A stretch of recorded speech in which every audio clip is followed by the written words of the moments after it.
अस्सलाम वालेकुम and very warm welcome. आप देख रहे हैं आज पाकिस्तान, और ज़रूरत से ज़्यादा इस वक्त कराची की सड़कों पे ट्रैफिक का दबाव है।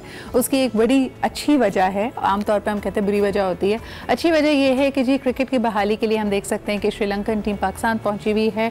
तो जो मुतासरीन क्रिकेट है उसमें ज़्यादातर वो लोग शामिल हैं जो नेशनल स्टेडियम के इर्द गिर्द रहते हैं, और मेरा भी शुमार उन्हीं में होता है। लेकिन बहरहाल जी, अगर आज आपने निकलना है, और ख़ास तौर पर क्योंकि स्कूल और दफातर पहुँचना है, फिर स्कूल्स के बाद वापस घर भी आना है, तो थोड़ा सा टाइम मार्जिन रख के निकलिए। कोई मुतबादल रास्ते इस तरह का कोई प्लान तो दिया नहीं गया, लेकिन इस VVIP मूवमेंट की वजह से, क्रिकेट टीम्स के आने और जाने की वजह से हो सकता है कि आपका कहीं पे भी पहुंचने का जो सफ़र है वो ज़्यादा तवील हो जाए। तो please keep time for that, specially अगर आपने एयरपोर्ट्स जाना है, डॉक्टर्स के अपॉइंटमेंट्स रखने हैं, कोई भी ऐसी अहम चीज़, उसके लिए प्लीज़ मार्जिन रख के निकलिए। अच्छा जी, अब बात करते हैं मैचेस की। मैचेस के ऊपर एक दफ़ा फिर जी सवालिया निशान इस मौसम ने लगा दिया है। कराची में अनएक्सपेक्टेडली बारिश हो रही है, और जिस तरह के DG मेट से हमने आपकी पहले बात करवाई थी, तो उनका कहना था कि वीकेंड पे हम ज़्यादा ज़ोर और शोर देख सकते हैं बारिशों का। तो let's see how will that be affected. Tickets are very expensive, they are almost gone. कल जी the person who drives me, उन्होंने कंप्लेन की कि भाई जी 3000 से लेके 500 तक का टिकट है, 500 के सारे टिकट मुक गए हैं, और अब हमारा मैच देखने को दिल चाह रहा है, तो हमारे पास TV के अलावा कोई चारा नहीं है। अगर आप उन खुश नसीबों में से हैं जिनके पास टिकट्स हैं, make sure that you go, because इतनी एफर्ट जो की जा रही है वो इसीलिए है ताकि आपको शायकीन क्रिकेट को बेहतरीन तफरी और बेहतरीन एंटरटेनमेंट मिल सके। So all the very best. देखते हैं जी मैचेस का क्या नतीजा निकलता है। लेकिन आगे बढ़ते हुए, क्या आपको लगता है कि आजकल ज़िंदगी में आप सफ़र तो कर रहे हैं, लेकिन वो उर्दू वाला नहीं, वो अंग्रेज़ी वाला सफ़र है, और ये सफ़रिंग क्योंकि बढ़ती चली जा रही है। बल्कि इसी से मुझे याद आया, शादी से रिलेटेड जो मीम्स होती है उसमें भी वो अक्सर कहते हैं ना, क्या बात होती है कि पहले जी वो इंगेजमेंट रिंग, फिर उसके बाद वेडिंग रिंग, और उसके बाद ज़िंदगी भर suffering. I think these jokes are directed towards women. इसके अंदर जो बेस लाइन होती है ना, वो हमेशा मर्द हज़रात अपनी बेचारगी का इजहार करते हुए कहते हैं कि अब मेरी वाइफ की वजह से मैं बहुत कुछ कर नहीं पाता। खैर जी, सफ़र का हम जिक्र कर रहे थे। सफ़र अक्सर आपको खुशी की नवीद देता है। आपकी आबो हवा बदलती है, माहौल बदलता है, और उससे आपकी सोच में काफ़ी तब्दीली आती है। कुछ लोग तो ऐसा करते हैं कि अगर आपके ऊपर कोई भारी जिम्मेदारियां नहीं हैं, तो आप काम ही सिर्फ इसलिए करते हैं ताकि आपका सयाहत का शौक़ पूरा हो सके। मैं आपको अपनी बात बताऊं, अभी हाल ही में मेरा टर्की जाने का इत्तेफाक हुआ, और मैं आपको बताऊं, टर्की का वीज़ा मैंने आज से कोई 5-6 साल पहले अप्लाई किया था, और मैंने फिर अपने ट्रैवल एजेंट को पुराने तरीके से फ़ोन करके कहा कि जी मुझे वीज़ा चाहिए। तो उन्होंने एक लंबी फहरिस्त दे दी चीज़ों की जो मुझे जमा करनी थी। उसमें बैंक अकाउंट भी था, उसमें एम्प्लॉयज़ लेटर भी था, और उसमें आपकी यानी आबा व अजदाद की तमाम तर इन्फॉर्मेशन उन्होंने इकट्ठी करनी थी। And I was like so surprise. मैंने कहा अगर 3 दिन के ट्रिप के लिए मुझे ये सब कुछ करना है तो it's too much trouble than it's worth. लेकिन फिर आपने सोचा भी जाना भी ज़रूरी है। फिर दो तीन लोगों से और कंसल्ट किया तो पता ये चला कि अब तुर्की ने आपको वीज़ा की फैसिलिटी दी है। ये बड़ा आसान सी चीज़ ये है कि आप एक ऑनलाइन फॉर्म फिल करेंगे, जो कि इतना आसान है कि बहैसियत एक पाकिस्तानी पासपोर्ट होल्डर मैं परेशान हो गई थी। मैंने ये फॉर्म भरने के बाद और वीज़ा मिलने के बाद फिर 4 लोगों से पूछा कि बात सुने, इसके अलावा कुछ तो नहीं करना, are you sure this is it? और ये इतना आसान है, all you need to do is, अच्छा सिर्फ इसकी एक शर्त है, अगर आपका शेंजन, UK और US का वैलिड वीज़ा है, तब आप तुर्की का वीज़ा ले सकते हैं, जो कि प्रोसेस करने में लिटरली सिर्फ और सिर्फ 10 मिनट लगाएगा। पहला फॉर्म आप फिल करेंगे जिसमें आपने अपने नाम, अपने डिटेल्स, अपनी पासपोर्ट डिटेल्स, पासपोर्ट एक्सपायरी बतानी है। फिर उसके बाद इनमें से जो भी वैलिड वीज़ा आपके पास मौजूद है, शेंजन, UK या फिर US, आपने उस वीज़ा की डिटेल्स देनी है। उस वीज़ा का खास एक नंबर होता है, और उसने कब एक्सपायर होना है ये आपने ऐड करना है। इसके बाद जी ऑनलाइन पेमेंट करनी है आपने $61 की, और आपका तुर्की का वीज़ा तैयार है। इसके अलावा कुछ नहीं करना सिवाय इसके कि इसके बाद अगर आपने ट्रैवल एजेंट से वो करना है, टिकट्स लेने हैं, तो उससे ज़रूर बता दीजिएगा कि आप वीज़ा पे ट्रैवल करने वाले हैं। और इमिग्रेशन भी मैंने सुना है कि बहुत आसान होती है। इसके अलावा जी दुबई भी ऐसे ममालिक में शामिल है। श्रीलंका जिसकी क्रिकेट टीम हमारे पास पहुंची हुई है, ये पाकिस्तानी पासपोर्ट होल्डर्स के लिए बड़ी आसानियाँ पैदा करती है। तो वो लोग जो ये सोचते हैं कि जी पाकिस्तानी पासपोर्ट पर कहीं पर भी जाना मुश्किल है, you probably only looking at the very जो एक्सट्रीम, हम लोगों की जो ज़्यादा पॉपुलर हुई डेस्टिनेशंस हैं यूरोप और आप अमेरिका वगैरह की बात कर रहे हैं, लेकिन दुनिया के बहुत सारे ऐसे ममालिक हैं जो पाकिस्तानी पासपोर्ट होल्डर्स की दस्तरस में हैं, बहुत आसान है वहाँ जाना। बाकू एक बड़ी मेरे ख्याल में हॉट फेवरेट डेस्टिनेशन बनी हुई है only because of the ease. कभी कभार आपकी जो छुट्टी होती है आप वो प्लान करके नहीं ले सकते। और जी सबसे बड़ी बात ये है कि अगर आप छुट्टी और सब चीज़ें आप प्लान भी कर सकें, लेकिन आप बजट में रह के करना चाहते हैं, वीज़ा के हासिल में नहीं जाना चाहते, तो पाकिस्तान अल्हम्दुलिल्लाह इतना खूबसूरत है। हम अपनी इंटरनल टूरिज़्म की क्यों ना बात करें, इसमें आपको हर तरह की चीज़ मिल जाएगी। अगर आप कल्चरल टूरिज़्म करना चाहते हैं यू कैन, अब तो मौसम अच्छा होने लगा है, आप जा सकते हैं सिंध के रेगिस्तानी इलाकों की तरफ भी, वहाँ का एक अपना यूनिक कल्चर, अपनी क्यूजीन आपको नज़र आएगी। फिर हमारे यहाँ स्पिरिचुअल टूरिज़्म बहुत ज़्यादा है, जिस तरह अभी हम कह रहे हैं कि गुरु नानक लोगों ने जाना है। इसके अलावा जितने सेंट्स एंड सूफीज़ हैं उनके मज़ारात पे लोग जाते हैं, उनके उर्स के मौके पे ख़ास मेला वहाँ लगता है, आपको उसका एक कल्चर, एक ग्लिम्स मिल सकता है। इसके अलावा अगर आपको नेचर का शौक़ है तो हर तरह का सब्ज़ा, पहाड़, खूबसूरती पाकिस्तान में मौजूद है। एंड दैट रियली मैं हमेशा याद करती हूँ, बचपन में हमने एक ट्रिप ली थी when we went to Quetta, which happens to be my favourite city. यानी मैं कहूँ कि अगर कहीं मेरा दिल धड़कता है ना सबसे ज़्यादा, तो that is going to be the city of Quetta. Quetta की खास बात यह है कि जैसे ही वहाँ पे आपका प्लेन लैंड करने लगता है, और दिन के वक्त ही करेगा क्योंकि मगरिब के बाद वहाँ पे प्लेन लैंड्स नहीं करते। So right as you are hovering above the city और आप लैंड करने लगते हैं, आपको बहुत ही खूबसूरत टेराकोटा यानी जो मटियाली कलर होता है ना, और इस तरह के पहाड़ दुनिया भर में कहीं नहीं होते, वो आपको नज़र आते हैं इन बलूचिस्तान। तो हर जगह की एक अपनी खूबसूरती, एक अपना रंग है। इसके अलावा जी आज शाम की मेरी फ़्लाइट है पेशावर की, जो मैं दुआ कर रही हूँ कि टाइम पे हो, and I am really looking forward to Peshawar. जिस तरह के मैंने आपको बताया था कि वहाँ पे होने वाली है DYS, उसका मैं आपको दोबारा ज़रा मंजरनामा दिखाऊंगी। लेकिन आज जो इतनी गुफ्तगू हम सैर तफरी की कर रहे हैं, इसलिए क्योंकि आज वर्ल्ड टूरिज़्म डे मनाया जा रहा है, और ये सयाहों का दिन है, सयाहत को फ़रोग़ देता है क्योंकि इससे दिल करीब आते हैं। अगर आपको किसी भी पर्टिकुलर लोगों से, उनके तरीक़ों से डर लगता हो, तो आप समझ लीजिए कि कहीं ना कहीं आपने कोई फ़िल्टर लगाया हुआ है, आप दूसरों की बात सुन रहे हैं। जिस तरह की यूरोपियन ममालिक में लोगों के जहनों में बहुत सारे सही और गलत ख़यालात हैं इस मुसलमानों के बारे में, इसी तरह जब आपको कोई इस तरह की बात कहे जिसमें आपको इश्तियाल अंगेज़ी, नफ़रत अंगेज़ी का उनसर नज़र आए कि जी फ़लाने बड़े रेसिस्ट हैं, वो आपको बुरा समझते हैं, हमेशा उसको चैलेंज कीजिए। और इसको बेहतरीन तरीका ये है कि जब आप पीपल टू पीपल कॉरिडोर रखते हैं। देखिए इस वक्त लाख हमारे हालात और जो सूरत हाल बॉर्डर पे है इंडिया के साथ बुरी सही, लेकिन वो तमाम लोग जिन्होंने कभी ना कभी इंडिया को विज़िट किया है, जो हमारे आर्टिस्ट वहाँ काम करके आए हैं, वो अच्छी दोस्तियों का भी जिक्र करते हैं, दिलों की सफाई की भी बात करते हैं। वो कहते हैं कि जी नेक नियति के साथ लोग मिलते हैं और उनके दिलों में बहुत खुलूस होता है। तो खुदारा ये जो नफ़रत अंगेज़ी है, जो इश्तियाल अंगेज़ी है और सियासत है, इसकी नज़र ना होने दें। और आखिरी point before I take you to this package, कहीं पे भी जाएं उसको अपना घर समझे जी, वहाँ पे गंद और उसकी जो इकोलॉजी उसको ख़राब करके ना आए। आइए आपको दिखाते हैं खूबसूरत मकामात पे वर्ल्ड टूरिज़्म डे पे ये रिपोर्ट, and then we'll take the programme forward.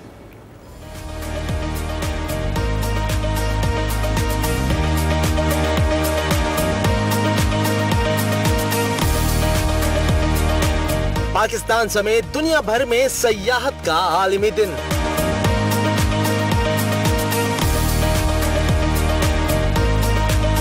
जिसे मनाने का मकसद सयाहत के फरोग, नए सयाहती मुकामात की तलाश, आसार कदीमा को महफूज बनाने, सयाहों के लिए जदीद सहूलियात पैदा करने समेत दीगर मुतल्लिका उमूर को फरोग देना है।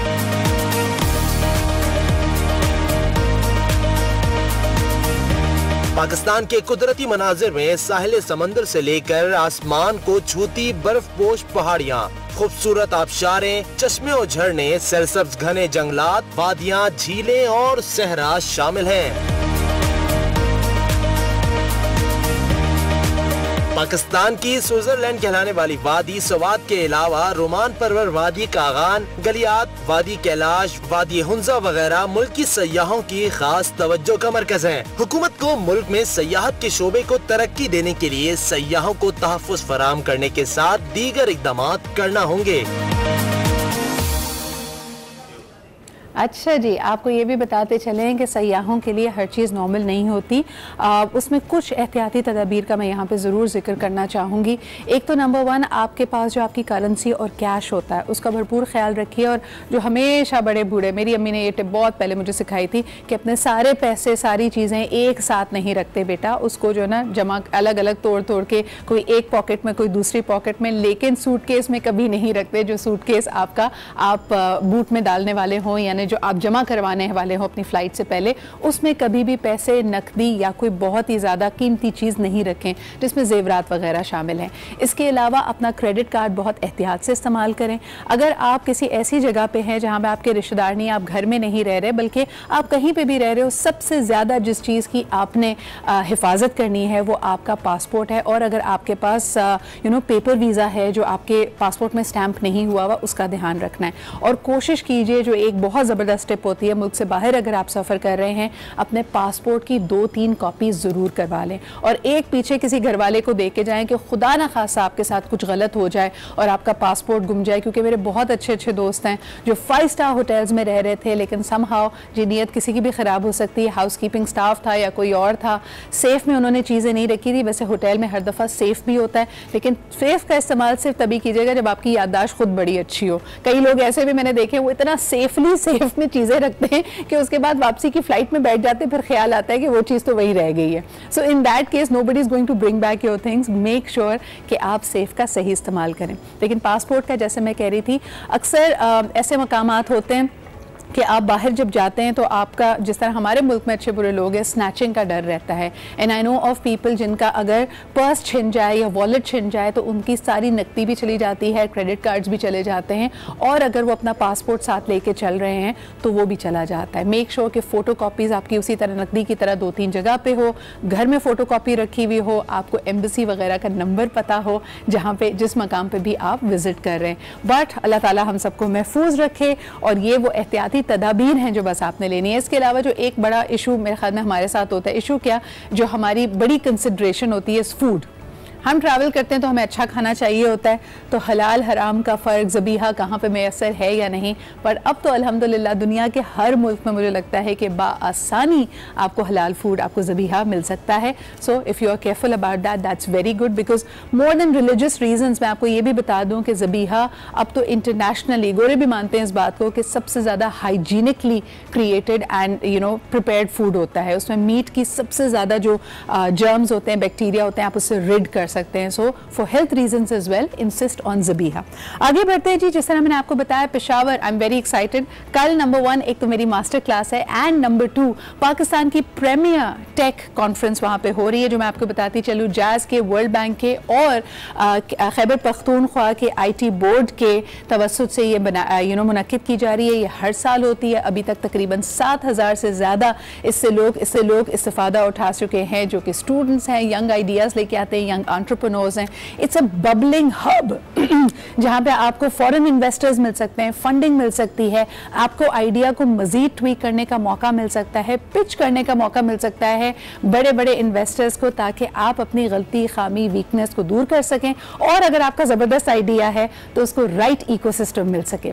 इसके अलावा जी IT से जुड़ी बहुत अहम डिस्कोर्स यानी कॉन्वर्जेशंस होना बहुत ज़रूरी हैं। जो लोग सोशल मीडिया इन्फ्लुएंसर्स हैं, मेरे शो पे में मैं ये बात करती हूँ कि एथिक्स का पता होना, क्या चीज़ एथिकल है, नहीं है, पॉलिसी मेकर्स इस हवाले से पॉलिसीज़ कैसे बना रहे हैं, बिजनेसेस जिनके पास अब हमारा सोने का, जागने का, हर तरह का डेटा मौजूद है, उस डेटा का इस्तेमाल कैसे हो रहा है। So all of these are going to be the themes at the DYS 19 is the hashtag. इसके अलावा KPDYS भी वहाँ पे मौजूद है। आइए सबसे पहले इसकी कुछ झलकियाँ आपको दिखाते हैं। Great, it's exciting, I am very very excited to be there. So let's see you soon Peshawar at the DYS। Peshawar आज जी इसकी ओपनिंग होगी, और कल 2 दिन यानी सैटरडे और संडे 28 और 29 तारीख power pack sessions, and yours truly मैं वहाँ पे पहुँच रही हूँ as the master of ceremony for this entire event. So तमाम वो लोग जो वहाँ पे मौजूद होंगे, आपसे मुलाकात का मौका भी मिलेगा, end of course the master class. जितने लोगों ने अभी तक RSVP कर लिया है, कांग्रेचुलेशंस, आप बहुत ऑर्गेनाइज्ड हैं। आप ही जैसे लोगों की मुझे तलाश थी, एंड आई थिंक कि the first step of being confident end of being a good communicator is कि आप दूसरे की सुने भी। तो बहुत बहुत शुक्रिया। शुक्रिया RSVP करने का। वो लोग जो ऑलरेडी रजिस्टर्ड हैं, सक्सेसफुल हैं, RSVP नहीं किया प्लीज़ कर दीजिए, ताकि कल आपको मास्टर क्लास के बाद आपका सर्टिफिकेट मिल सके और उस पर आपका सही नाम। आगे बढ़ते हैं जी। दुनिया भर में से जो खूबसूरत तरीन, दिलचस्प तरीन खबरें हैं आज के दिन के लिए हम आपके लिए लेके आए। Let's take a look at that. नेकी कभी जाया नहीं जाती, और ऐसा ही एक वाकया बरतानवी प्लम्बर के साथ भी हुआ, जिसने 91 साल बूढ़ी खातून के घर प्लम्बिंग का काम बिला मुआवजा किया। जब ये खबर सोशल मीडिया पर मशहूर हुई तो मालूम हुआ कि एंडरसन एक छोटी सी तंजीम भी चला रहे हैं जो बेसहारा और माजूर अफराद की मदद करती है। इस खबर से मुतासिर होकर लोगों ने उन्हें $99,000 की रकम अतिया कर दी। माहिरीन को जनूबी अफ्रीका से कई हजार साल कबल जमीन में पाए जाने वाले मगरमच्छों की बाकियात मिली हैं, जिनके बारे में वो कहते हैं कि ये मगरमच्छ 32 फुट तक लंबे होंगे। उनकी इतनी बड़ी जसामत का अंदाजा मिलने वाले दांतों, जबड़ों और उनके दीगर जिस्मानी आज़ाद से लगाया गया है। माहिरीन ने तहकीक के बाद बताया कि डायनासोर इन मगरमच्छों का शिकार करते होंगे और अपनी खुराक का इंतजाम करते होंगे। और यह है दुनिया का सबसे गुंजान आबाद जजीरा मैग्निको, जिसका रकबा एक फुटबॉल ग्राउंड से भी छोटा है, यानी 0.49 एकड़ है। तहम यहाँ 1000 से ज्यादा अफराद रहते हैं जो इंतहाई गरीब हैं। टीन की छोटी झुग्गियों से अटा हुआ ये जजीरा फौलाद से ढका जजीरा भी कहलाता है, लेकिन इसकी तारीख वाज़ेह नहीं। देखा जी, जब आपको लगने लगे कि आपका घर बहुत छोटा है या बहन भाई आपस में लड़ने लगे कि मेरा कमरा बड़ा है, मेरा कमरा छोटा है, ये तुम्हारा कमरा नहीं मेरा कमरा है, ज़रा अपने इर्द गिर्द देखिए लोग किस तरह की सिचुएशंस में भी रहते हैं। अगर सिर्फ हम पाकिस्तान की बल्कि सिर्फ कराची की अगर बात करूं, बहुत सारे लोग जो हमारा space and area of living है बहुत छोटा होता है। तो शेयरिंग इज़ केयरिंग जी, आपस में मिलकर और कम्युनिटी से रिलेटेड जो यहाँ पर मामला हैं। यहाँ देखें ये जो विजुअल्स इस वक्त आप देख रहे हैं, एक फुटबॉल ग्राउंड से भी कम जगह पे 1000 बंदा रह रहा है। तो आप देखें क्या उनकी क्वालिटी ऑफ लाइफ होगी, हाइजीन, प्लम्बिंग, खाना पकाना। हमारे घर में कभी साग बनता है तो हम में से कई लोग, और जिसमें मैं भी शामिल हूँ, परेशान हो जाते हैं, कहते हैं कितनी खुशबू क्यों आ रही है, या पड़ोसी क्या पका रहे हैं आज, इतना ज़्यादा करी की स्मेल आ रही है। So I think this is where you realise के अपने से नीचे देखना सीखिए और देखिए कि लोग किस हाल में भी खुश रहते हैं, किस हाल में भी अल्लाह ताला का शुक्र अदा करते हैं। हम, मेरे ख्याल में, I have no doubt about that, हम काफ़ी नाशुक्र हो गए। और आज क्योंकि जुम्मे का रोज़ भी है, अल्लाह ताला की नेमतों का शुक्र अदा करें, क्योंकि अल्लाह ताला ने कहा है आप शुक्र करेंगे तो आपको और मिलेगा। इसी के साथ बढ़ते हैं हम एक छोटे से ब्रेक की तरफ। ये हमें और नहीं चाहिए, हमें छोटे छोटे चाहिए, लेकिन बहुत सारे चाहिए। बहरहाल जी, ये हमारी ख्वाहिशें हैं, इस पर बात करते रहेंगे। एक छोटा सा ब्रेक लेते हैं, we'll be right back.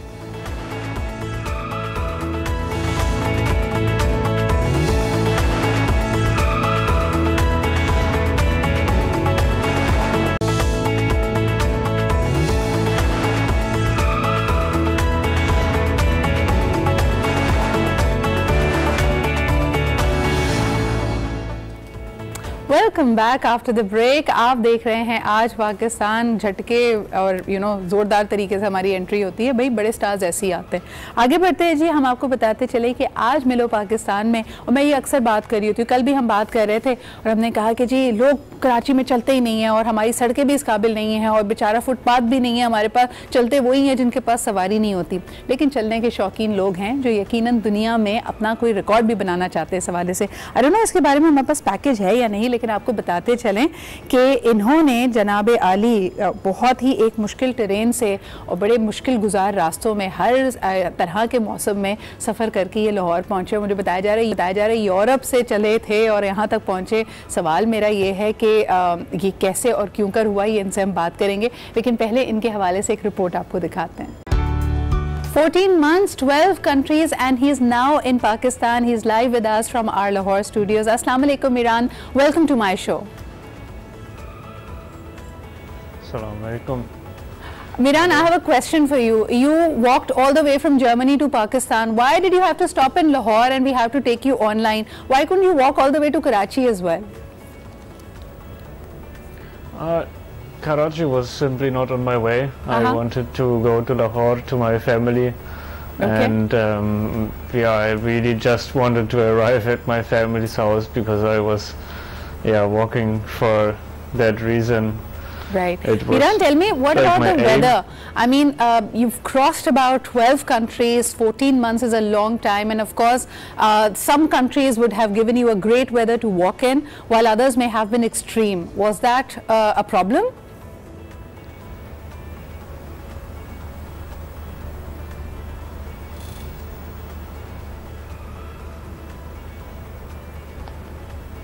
I think Miran has probably not heard my question. Miran, can you hear me?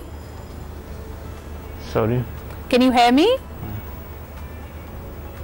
I think my voice is not getting through. हमें कुछ टेक्निकल वजूहात की वजह से हम इसको कनेक्ट करते हैं। जी, अभी तक हमने जो गुफ्तगू की, हमने कहा कि जी आप कराची क्यों नहीं आ गए, इतना चले हैं, लाहौर से कराची भी चल रहे थे, तो उन्होंने कहा नहीं जी मेरी फैमिली लाहौर में रहती थी। और ये हमें शो करता है कि पाकिस्तानी चाहे दुनिया में कहीं पे भी रहें, कितने ही मुल्क क्यों ना चल लें, लेकिन फैमिलीज़ कितनी इंपॉर्टेंट होती हैं, फैमिलीज़ का कितना हमारे दिल में खुलूस और मोहब्बत होती है। I hope that Meeran can hear me now. Meeran, क्या आपको मेरी आवाज़ आ रही है? Can you hear me? I think that is going to be a problem. चलें जी, कोई बात नहीं Miran, congratulations, thank you very much कि आपने इतना ज़बरदस्त सफ़र किया है, and this I'm sure is a record of its own. I wish हम आपसे ज़्यादा बात कर सकते हो, ये जानते कि आपने इस सफ़र के दौरान क्या क्या नज़ारे देखे। अब जबकि हम बिलीव करते हैं बैक पैकिंग पे भी या फिर हवाई जहाज़ में सफ़र करने को, आप बाकायदा पैदल चलें। Meeran, can you hear me now? नहीं, आई थिंक हमारा राब्ता नहीं हो पा रहा। नहीं जी, ये आज का इनसे गुफ्तगू करने का मकसद भी यही था कि दुनिया भर में सयाहत का दिन मनाया जा रहा है।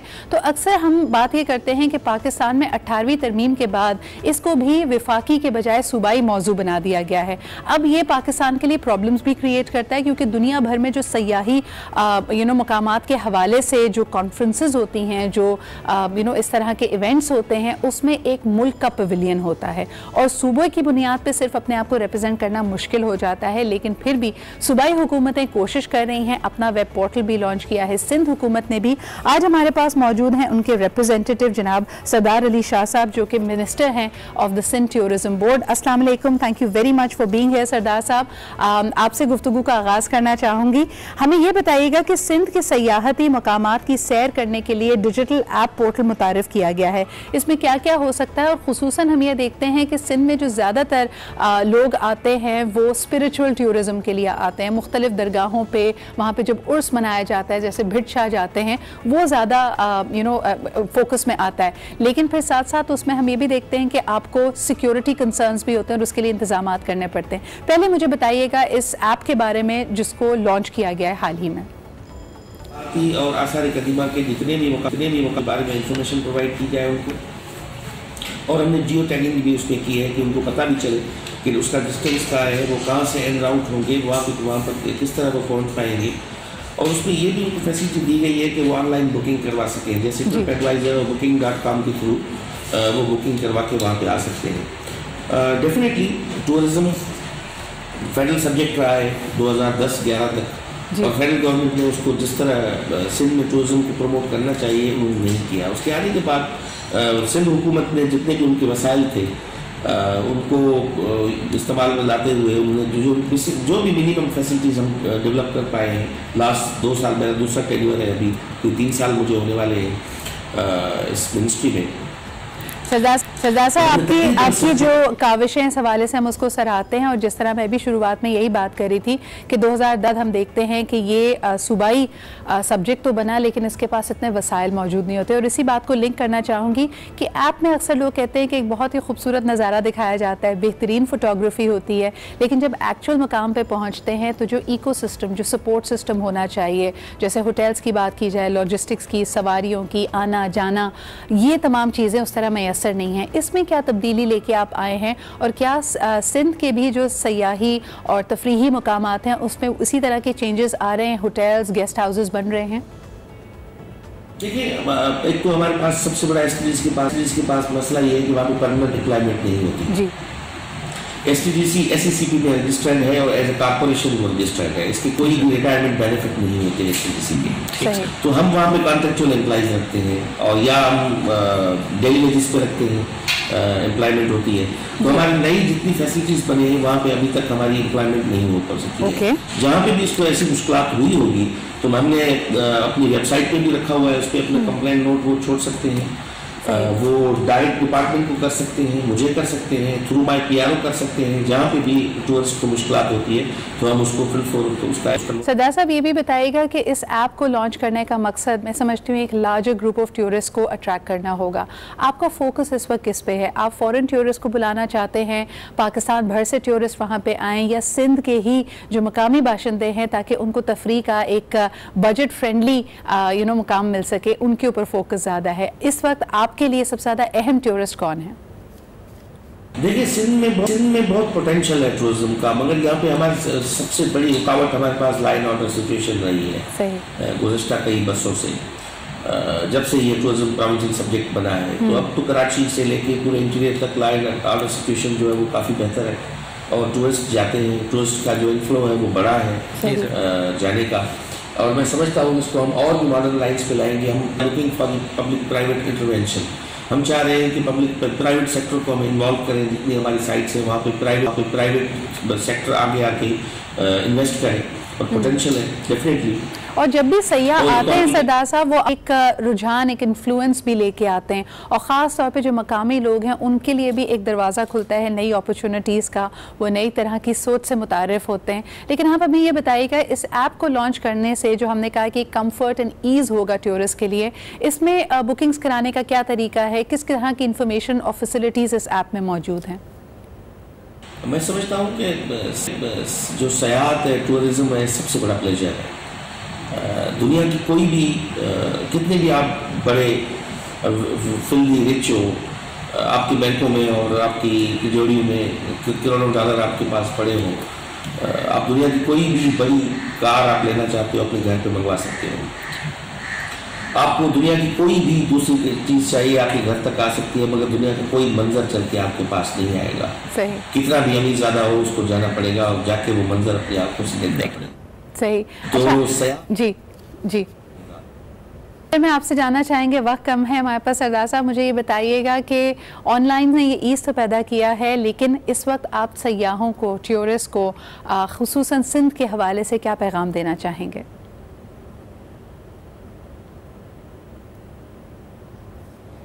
आई थिंक आपसे हमारा राब्ता मुनक़ता हो गया है। अच्छा जी, कोई मसला नहीं है, आपको बताते चलें एक दफ़ा फिर कि जो सयाही मकामात पे ज़्यादा फोकस है, आई थिंक पाकिस्तान को हमने एक इमेज में हम फौरी तौर पे लेके आते हैं और हम बात करते हैं खूबसूरत पहाड़ों की, चश्मों की। वो यकीनन जो हमारे नॉर्दर्न एरियाज़ का हुस्न है वो दुनिया में लासानी है, लेकिन इसके अलावा भी जिस तरह सरदार साहब पॉइंट कर रहे थे कि मोइंजोदड़ो, हड़प्पा, वादी मेहरान, इसका एक अपना कल्चर, एक अपनी खूबसूरती है, इसको भी आप एक्सप्लोर करें। और जो हार्ड कोर टूरिस्ट हैं हमारे पाकिस्तान में, उनको हम ज़रूर इनकरेज करना चाहेंगे कि वो भी इस तरफ का रुख करें। अभी बढ़ते हैं हम एक छोटे से ब्रेक की तरफ। ब्रेक से वापस आएंगे तो जी, जहां हम और चैलेंजेस की बात कर रहे हैं, हम एरियल चैलेंज भी आपको दिखाएंगे एक दफ़ा कि सिंगल धुलाई में सिर्फ 20 सेकंड में क्या एरियल ये कर पाएगा या नहीं। ये जानने के लिए देखते रहिए और एक ब्रेक के बाद हाजिर होते हैं। कीप वॉचिंग आज पाकिस्तान।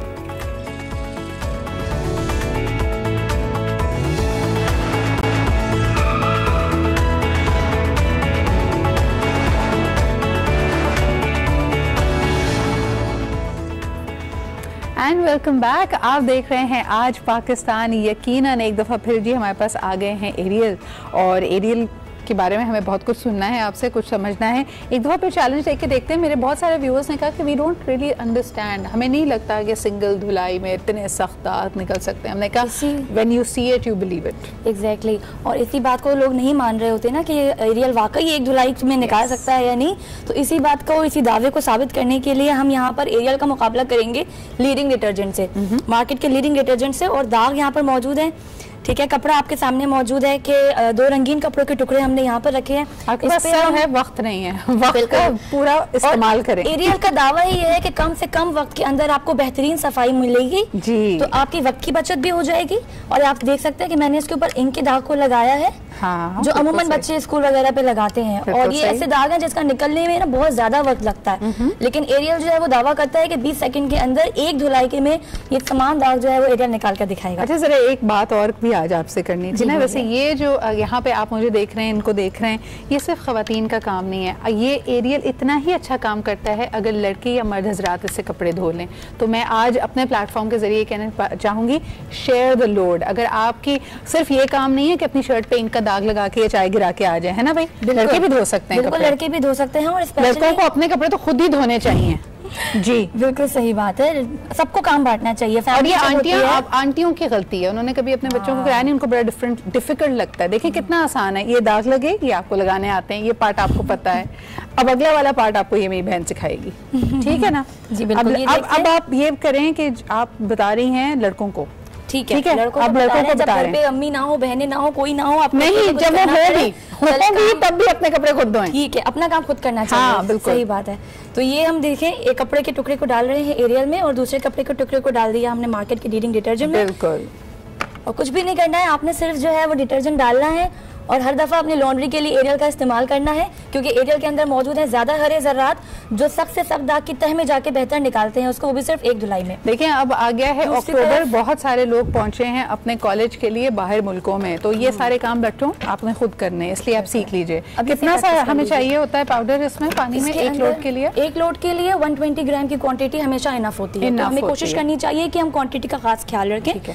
तो इसको मैं कर देती हूँ स्टार्ट 20 सेकंड के लिए। और जैसे कि मैं आपको बता रही हूँ एडवाइस कि हमेशा का लॉन्ड्री का इस्तेमाल जो करते हैं तो 120 की क्वांटिटी लॉन्ड्री के लिए इस्तेमाल करें। इसके अलावा कपड़े धोते हुए हमेशा रंगीन कपड़े और सफ़ेद कपड़े अलग-अलग धोएं, तो उससे जो परेशानी होती है ना, कपड़ों के कलर निकल गए और कपड़े खराब हो गए तो वो नहीं होंगे। एब्सोल्युटली। और खास तौर पे क्योंकि लड़के पहली दफा कर रहे हैं, उनको ये भी बता दें कि जी रंगीन कपड़े और सफ़ेद कपड़े साथ ही धोते हैं, अलग अलग धोते हैं। और एरियल आपकी ये मसले को भी हल करता है कि इतनी सारी चीज़ें मार्केट में हैं, एक कंडीशनर भी है तो वैनिशर भी है तो पता नहीं क्या कुछ है, आपको कुछ नहीं करना, सिर्फ एरियल उठाना है। बिल्कुल, वो एक ही वन चीज के अंदर ही जो है आपके सारे ऑल इन वन एग्जैक्टली। तो अब हम देख रहे हैं लीडिंग डिटर्जेंट का रिजल्ट कि क्या ये हमें साफ कर पाया है, दाग साफ कर पाया है या नहीं।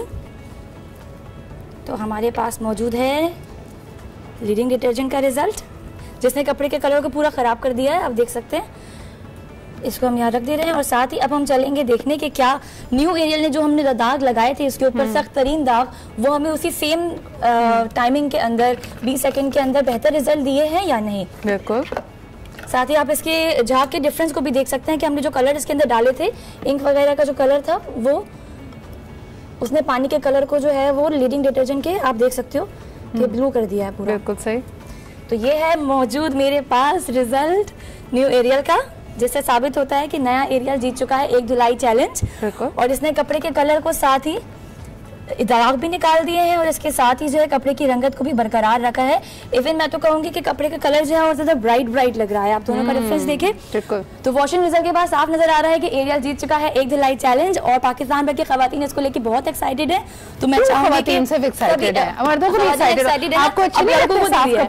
साफ कपड़े लड़कों को भी पसंद है, और जो आप मुझे अपना कॉलर ऊंचा करके दिखाना चाहते हैं कि आप कितनी अच्छी ड्रेसिंग करते हैं, उसमें जरा ये वाला पार्ट भी खुद हिस्सा डालना शुरू करें। कोट्स और चीजों में टफ स्टेन्स होते हैं, जो पॉकेट्स होती हैं उन जगहों से कलर बिल्कुल नहीं निकलते, दाग वगैरह बिल्कुल नहीं निकलते। तो एरियल उन तह के अंदर जाकर भी जो है वो दागों को सख्त निकालता है बेहतर। बहुत बहुत शुक्रिया हमारे साथ मौजूद होने का जी। वंस अगेन इस प्लेटफॉर्म से हम एरियल चैलेंज की तो बात कर रहे थे और एरियल ने वाकई कर दिखाया कि इन 20 सेकेंड सिंगल वॉश में वो तमाम जिद्दी से जिद्दी स्टेन्स को निकाल सकता है। मगर उससे भी ज़्यादा इंपॉर्टेंट है ये जो हमने शायद जिद बना ली है, स्टीरियोटाइपिंग कर ली है। हम ये नहीं कहते कि मर्द हजरात रोज़ कपड़े धोएं, लेकिन प्लीज़ शेयर द लोड। आप सिर्फ और सिर्फ घर में अच्छे कामों के लिए नहीं है, यानी सिर्फ अच्छी चीज़ों को एंजॉय करने के लिए नहीं है, उसमें हाथ भी बटा सकते हैं और ये सुन्नत नबवी भी है। इसी के साथ लेते हैं एक छोटा सा break, will be right back.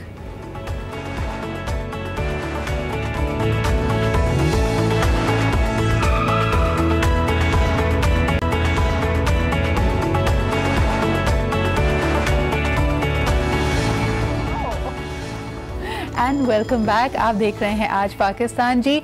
आज ब्रेक पे जाने से पहले मैंने आपको बताया कि फौरी तौर पे मेरी फ़्लाइट होगी जी पेशावर की। वेरी एक्साइटेड, क्योंकि पेशावर मेरा बहुत कम जाना हुआ है, लेकिन बहुत बहुत शुक्रिया कि सबसे ज़्यादा फीडबैक, इंकरेजमेंट और आपके कमेंट्स और रिक्वेस्ट मुझे पेशावर से ही आती है। तो जिस तरह कि मैंने 2 हफ्ते पहले अनाउंस किया था माई मास्टर क्लासेस ऑन, इस हफ्ते के रोज़ शाम 6 बजे मास्टर क्लास विल बी, और जो लोग इसमें सिलेक्ट हुए हैं वो आ सकेंगे। अब जो आप स्क्रीन पर देख सकते हैं ये भरपूर ख्वाहिश के ऊपर और इतनी ज़्यादा फीडबैक के बाद अल्हम्दुलिल्लाह इस्लामाबाद में भी इसको मैं अरेंज कर रही हूँ। वो 4th and 5th of October को है। अगर अभी तक आपने रजिस्टर नहीं किया है, मेरे पास अल्हम्दुलिल्लाह दोनों जगह हाउसफुल जा रहे हैं। I think the last 15 seats on the 4th of October and the last 10 seats of 5th of October are available. तो अगर आप इसको अवेल करना चाहते हैं, आप इस लिंक पे जा सकते हैं। ये मेरे इंस्टाग्राम पे भी, फेसबुक पे भी मौजूद है। पब्लिक स्पीकिंग और कॉन्फिडेंस की ये वर्कशॉप्स हैं, क्योंकि अगर आपके पास अच्छे आइडियाज़ हैं, जब तक आप दूसरों तक उनको एतमाद के साथ नहीं पहुंचाएंगे तो यकीनन people will not agree to your ideas. तो वो जो आपको एक सिनर्जी क्रिएट करनी हो, चाहे आपकी पर्सनल लाइफ हो, प्रोफेशनल लाइफ हो, आप कॉर्पोरेट लाइफ में तरक्की करना चाहते हैं, लीडरशिप पोजीशंस पे जाना चाहते हैं, आपकी पब्लिक स्पीकिंग, आपका कॉन्फिडेंस और आपकी कम्युनिकेशन स्किल्स बहुत अहम होती हैं। तो इसी के हवाले से है जी ये मास्टर क्लास। मुझसे दो तीन सवालात लोगों ने किया, क्या इसके लिए पहले से अच्छा कम्युनिकेटर होना ज़रूरी है या नहीं। देखिए जी, मैं इस मास्टर क्लास में जनरल डिस्कशन नहीं है, इसमें बाकायदा टेक्निक्स हैं और टेक्निक्स को प्रैक्टिस करने का आपको मौका मिलेगा, जिससे आप अपने अंदर ज़्यादा एतमाद फील करेंगे जब आप लोगों से बात कर रहे हैं, स्पेशली जब पब्लिक स्पीकिंग कर रहे हैं। तो anybody from the age of 16 to the age of 40 can be a part of it. पहले अगर आप प्रेजेंटेशन स्किल्स को अप्लाई कर चुके हैं तब भी आपके लिए मुफीद है, और अगर आप बिल्कुल कोरा कागज़ है and if you want to get started somewhere, तब भी ये आपको बहुत हेल्प करेगी। So I hope to see you in Peshawar and in Islamabad. अब जी ज़रा आगे बढ़ते हैं। आज का जो हमारा टॉपिक है वो बहुत ही इंटरेस्टिंग टॉपिक है, क्योंकि हम अक्सर बात करते रहते हैं माशी एक रेजिस्टेंस की। इस वक्त जो सूरत हाल है, एक इज़्तिराब की सी कैफियत है। मुझे लगता है कि हम में से हर कोई इसका पिंच फील कर रहा है। महंगाई बढ़ती जा रही है और साथ साथ जो हमारी ज़रिया आमदन है वो उतनी ही है, और उसमें भी जब जाहिर सी बात एक अनसर्टनटी माशरे में फैलती है, जब इस इज़्तिराब की कैफियत होती है कि पता नहीं कल क्या हो, तो हमें नज़र आ रहा है कि लोग मज़ीद इन्वेस्टमेंट से अभी रुके हुए हैं। जो हमारा मीशत का पहिया ज़रा तेज़ी चलता था, आप सुपरमार्केट्स में जाके देख लीजिए, अगर आपको अक्सर लोगों को बात इसी तरह समझ आती है। बहुत सारे जो फॉरेन प्रोडक्ट्स होते थे, जो आपको हमेशा फरावानी से मिलते थे कि जी बाहर से चीज़ मंगा दो, बाहर से दूध का पैकेट मंगा दो, बाहर से लिपस्टिक आ जाए, और हमारी रैक्स भरी हुई होती थी। टैक्सेस बढ़ जाने की वजह से, डॉलर रेट ऊपर चले जाने की वजह से हम देख सकते हैं कि कई चीज़ों की जो सप्लाई है वो कम हो चुकी है। लेकिन ये तो चले लग्जरी आइटम्स में फिर भी आता है, इसमें ज़रूरत की चीज़ें भी हैं लेकिन लग्जरी आइटम्स भी हैं। जो रोज़मर्रा के हमारे काम हैं, लोगों के लिए एंड्स मीट करना मुश्किल होता चला जा रहा है। जब हमारे पे ऐसी कोई मुश्किल पहुंच पड़ती है तो जाहिर सी बात है हम अपने करीब लोगों से ही, अपने दोस्तों से ही मदद लेते हैं, कर्ज लेते हैं। ये मामलात अक्सर आपने देखा होगा, इसी दुकान के पीछे लिखा होता है कर्ज मोहब्बत की कैंची है, और इससे जो आपसी रवाबित होते हैं, जो आपकी सेल्फ इस्टीम होती है, आपका अपना जो कॉन्फिडेंस होता है वो कम होता चला जाता है। शरई तौर पर, दीनी तौर पर हमारी किस तरह रहनुमाई की गई है, और ख़ास तौर पर आज के माशरती दौर में किन चीज़ों के लिए कर्जा ले सकते हैं, किन चीज़ों से मुमानियत है। मुमानियत से मुराद की जी इनके बगैर भी आपका गुजारा हो रहा है, तो ज़रूरी नहीं है कि मांग कर तांग कर फुप्पो की बेटी की शादी आई है तो पैसे किसी से कर्ज लेकर आप नए जोड़े बनवाएं। वहाँ पे आप थोड़ा सा कट डाउन कर सकते हैं। तो इसी तरह की रहनुमाई आज हम लेने की कोशिश करेंगे। आज हमारा सब्जेक्ट है जी कर्ज या लोन लेना। बड़े, चाहे वो किसी बैंक से लोन लेने की बात हो, किसी अजीज़ व अकारिब से लोन लेने की बात हो, उसमें किन चीज़ों का हमें ख्याल रखना चाहिए। अगर आपके साथ कोई ऐसी सिचुएशन गुजरी है तो आप ज़रूर हमें कॉल करके बताइए। आज जो हमारे मेहमान हैं उनसे आपका तारुफ कराते हैं। हमेशा की तरह रिलीजियस स्कॉलर हमारी दीनी रहनुमाई करेंगे, मुफ्ती नूर रहमानी साहब हमारे साथ मौजूद हैं। बहुत बहुत शुक्रिया नूर भाई यहाँ होने का। और आप ही के साथ तशरीफ़ रखती हैं Islamic research scholar Mrs Shah. बहुत बहुत शुक्रिया आपकी भी यहाँ पे आमद और मौजूदगी का। नूर भाई, मुझे याद आ रहा है कि मैंने जो अल्हम्दुलिल्लाह लास्ट उम्रे में जो जुम्मे का खुतबा सुना था, तो मैं उसको ट्रांसलेशन से सुन रही थी, और उसमें बाकायदा इमाम साहब ने कर्ज़ के हवाले से ही बात की। बहुत सारी रिवायात का जिक्र किया कि देने वाले को कभी तकाजा नहीं करना चाहिए, किसी दूसरे की दिल आज़ारी नहीं करनी चाहिए। लेकिन सबसे पहले अगर हम शुरुआत करें कि कर्ज़ लेने की कहाँ पे गुंजाइश है और कहाँ हमें अपने आप को रोकना चाहिए, इस बात से। अहमद व नसल्ली अला रसूलिहिल करीम, अम्मा बाद व अऊज़ु बिल्लाहि मिनश शैतानिर रजीम, बिस्मिल्लाहिर रहमानिर रहीम। तमाम तारीफ़ें अल्लाह सुब्हानहु व तआला के लिए, और दुरूद सलाम अल्लाह के रसूल हम सब के आका हुज़ूर मोहम्मद मुस्तफ़ा सल्लल्लाहु अलैहि व आलिहि वसल्लम। कर्ज़ शरीयत के अंदर हलाल है, मगर इतना पसंदीदा अमल नहीं है कि हर कोई उसको लेता रहे। ये जहन में रखिएगा, ये बिल्कुल हलाल है, ले सकते हैं, मगर जब बुनियादी ज़रूरियात हों, आसाइश के निनाम। आज इस सोसाइटी के अंदर जो कर्ज लिया जाता है वो लग्जरी स्टाइल अपनाने के लिए लिया जाता है। इस्लाम इस चीज़ को पसंद नहीं करता है कि आपके पास बुनियादी चीज़ें मौजूद हैं, मगर आपकी जो है असल में मसला ये ज़माने के अंदर एक इकनॉमिक का एक फार्मूला है, wants are unlimited means are limited. तो वांट्स जो है वो हमारी अनलिमिटेड है, हर चीज़ को हम देखते हैं, अपनाते हैं। अगर इंसान अपनी ज़िंदगी पर नज़र डाले तो 2 वक्त सुबह 2 वक्त की शाम की रोटी अल्लाह ने इतने दिए हैं, इनफ है ये चीज़ें।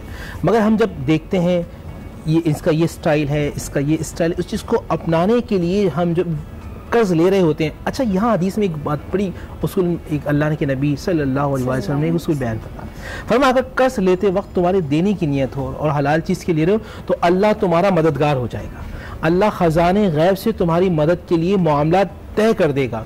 और अगर नियत होने के बावजूद तुम मर गए तो अल्लाह ताला अपनी तरफ से अता फरमाएगा। और अगर देने की नियत ही नहीं है, कितनी सख्त वईद है। मेरे आका अलैहिस्सलातु वस्सलाम ने इरशाद फरमाया कि कोई शख्स शहीद किया जाए फिर ज़िंदा हो, फिर शहीद किया जाए फिर ज़िंदा हो, फिर शहीद किया जाए फिर ज़िंदा हो। वो शहीद कि जिसका खून का कतरा गिरते ही अल्लाह उसके तमाम गुनाहों को माफ़ फरमा देता है। अल्लाह के नबी ने फरमाया अगर वो कर्ज़दार है तो अल्लाह उसको उस वक्त तक नहीं बख्शेगा जब तक वो कर्ज़ अदा ना किया जाए।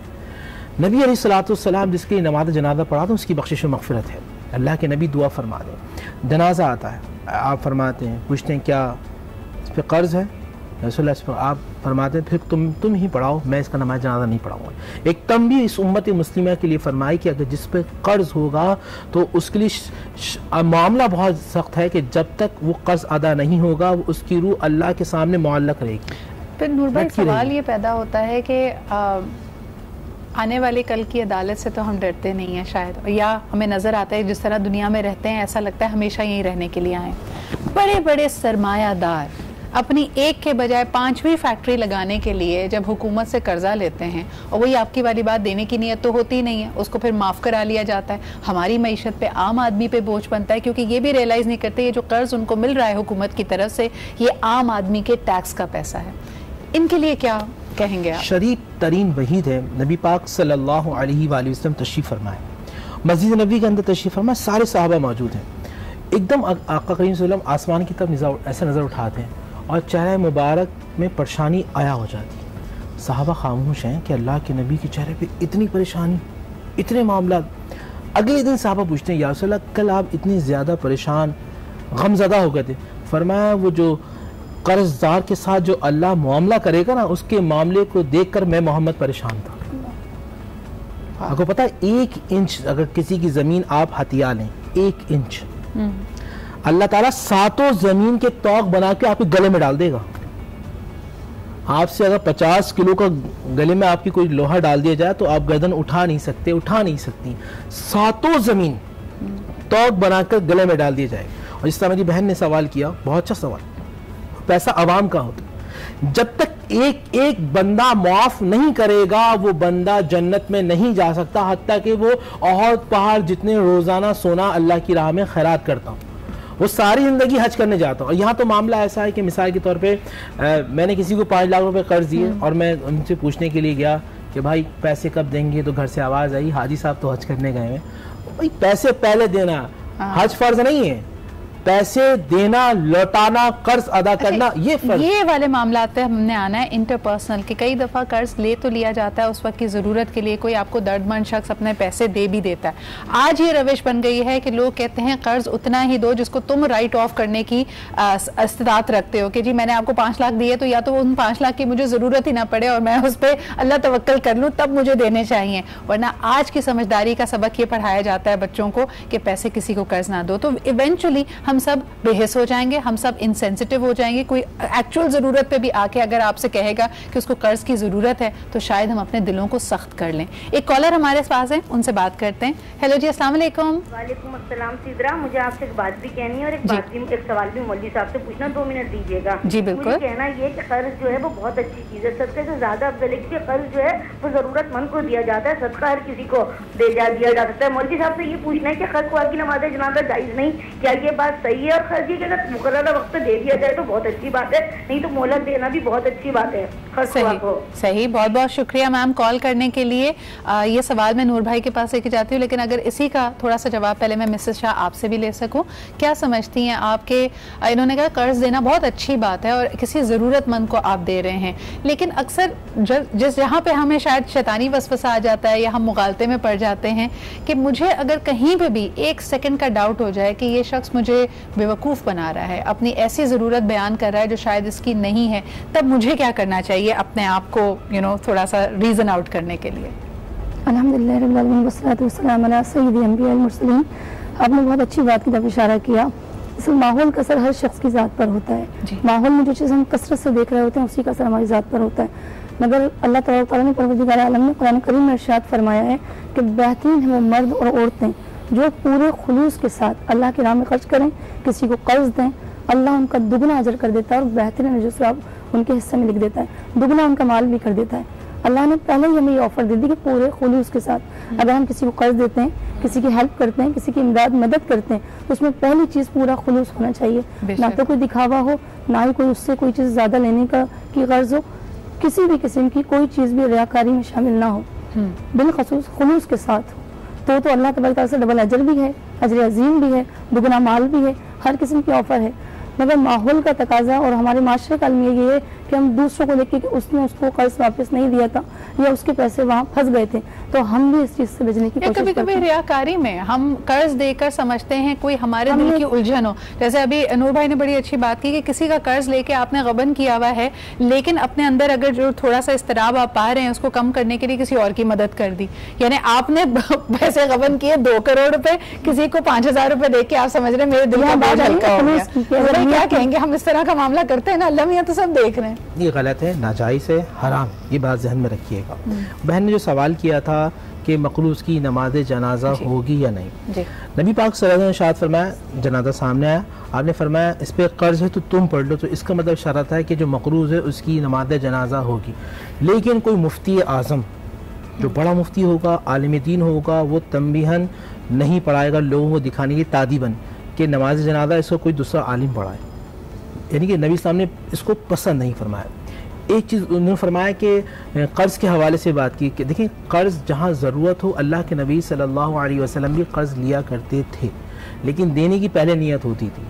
हमारे यहाँ ये होता है कि कर्ज़ ले लो और लेने के बाद दबा दो और दबाने के बाद भूल जाओ। लेकिन नूर भाई देखिए नियतों का हाल तो अल्लाह बेहतर जानता है। मुझे ये बताइए कि किसी शख्स ने और बहुत दीनदार हो, अल्लाह का खौफ भी रखता हो अपने दिल में, कर्ज लिया है, उसको जिंदगी ने मोहलत नहीं दी वो कर्ज अदा करने की, बहुत अच्छा सवाल है, तब क्या किया जाए? कोई ऐसा शख्स नहीं कि उसकी नीयत नहीं थी देने की, लेकिन उसकी वफात हो गई, उसकी अनटाइमली डेथ हो गई, फिर क्या किया जाए? बहुत अच्छा सवाल है, क्योंकि एक मुआशरे का ये अहम सवाल है। उसकी वरासत बेचकर कर्ज को अदा किया जाएगा।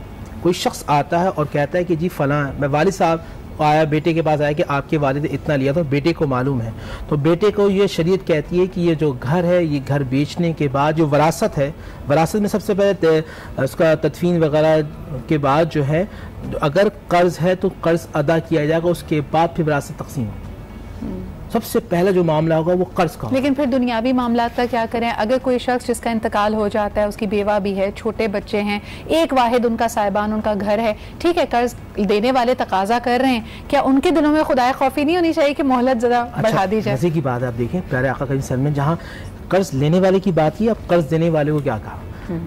आप कभी सोचें, हदीस पढ़ें तो ऐसा लगता है नबी इस्लाम आपसे मुखातिब, अल्लाह के नबी आपको प्यार से समझा रहे हैं कि देखो अगर तुम कर्ज लेने वाले, जिससे तुमने कर्ज दिया है और इसकी इस्तात नहीं है, अगर तुम माफ़ कर देते हो तुम्हें अल्लाह इतना अता फरमाएगा, तुम्हारी सोच नहीं है। अगर तुम टाइम पीरियड बढ़ा देते हो तो हर रोज़ के बदले अल्लाह तुम्हें अपनी बारगाह में सदका के बराबर सवाब लिखेगा कि तुम पूरा दिन सदका कर रहे हो और अल्लाह की रहमतें तुम्हारे शामिल हाल हो जाएंगी। अगर तुम माफ़ कर देते हो तो अल्लाह ताला तुम्हें खजाने गैब से इतना अता फरमाएगा, तुम्हारे वहम गुमान में नहीं। बिल्कुल, ये जहन बनाया लेने वाले का। देने वाले को सख्त कहा कि तुम्हें देना है और लेने वाले से कहा नरमी करो, क्योंकि एक की बख्शिश इसलिए हो गई कि वो लोगों को माफ कर दिया करता था। जब अल्लाह के पास गया, अल्लाह से पूछा क्या लेकर आया? कहा परवरदिगार तेरे बंदों को कर्ज देता था, माफ कर दिया करता था। अल्लाह ने कहा जा आज मैं तुझे माफ कर देता हूँ। बेशक, और तभी अल्लाह ताला की ज़ात और हस्ती देखें कि हमारी एक एक सांस अल्लाह ताला की मोहताज है।